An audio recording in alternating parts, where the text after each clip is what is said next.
অবশেষে বহুল অপেক্ষার অবসান ঘটিয়ে ঈদুল আজহায় মুক্তি পেতে যাচ্ছে পরিচালক মাসুদ হাসান উজ্জ্বল পরিচালিত নতুন সিনেমা বনলতা সেন। শুক্রবার 15 মে বিকেলে ছবিটির একটি পোস্টার নিজের সামাজিক যোগাযোগ মাধ্যম ফেসবুকে প্রকাশ করেছেন পরিচালক নিজেই। পোস্টারের ক্যাপশনে তিনি লিখেছেন, না, এ কোনো যন্তর মন্তরের ঘর নয়। যে ঘরের চাবি আছে তবুও তালা খোলার কোনো পথ নেই। কে থাকে সেই ঘরে? বনলতা সেন আসছে এই ঈদে আপনাদের নিকটস্থ প্রেক্ষাগৃহে। জানা গিয়েছে, কবি জীবনানন্দ দাশের কালজয়ী কবিতা বনলতা সেন অবলম্বনে সিনেমাটি নির্মাণ করা হয়েছে। পোস্টারে দেখা যায় এক বিশাল আকৃতির ফটক, যার দরজার উপর শোভা পাচ্ছে ময়ূরের পেখম সদৃশ একটি বিশাল রাজমুকুট।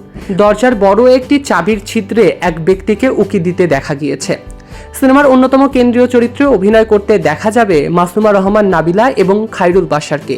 এছাড়া বিভিন্ন গুরুত্বপূর্ণ চরিত্রে রয়েছেন সোহেল মণ্ডল, নাজিবা বাশার, প্রিয়ন্তী উর্বি, রূপন্তী আকিদ সহ একাধিক তারকারা। পোস্টার প্রকাশের পরই দারুণ উন্মাদনায় ভাসছে ভক্তরা এই নতুন সিনেমা নিয়ে।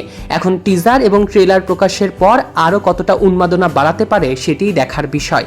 49 বাতাসের পর এটি পরিচালক মাসুদ হাসান উজ্জ্বলের দ্বিতীয় ছবি। 2021-22 অর্থ বছরে সরকারি অনুদানে নির্মিত ছবিটি গত 12 এপ্রিল সার্টিফিকেট বোর্ড থেকে মুক্তির আদেশ পেয়েছে এই সিনেমাটি। এখন দেখা যাক সিনেমাটি কেমন হল কাঁপাতে পারে দর্শক মহলে। সৈকত আহমেদ নূর, সেলিব্রিটি লাইফলাইন।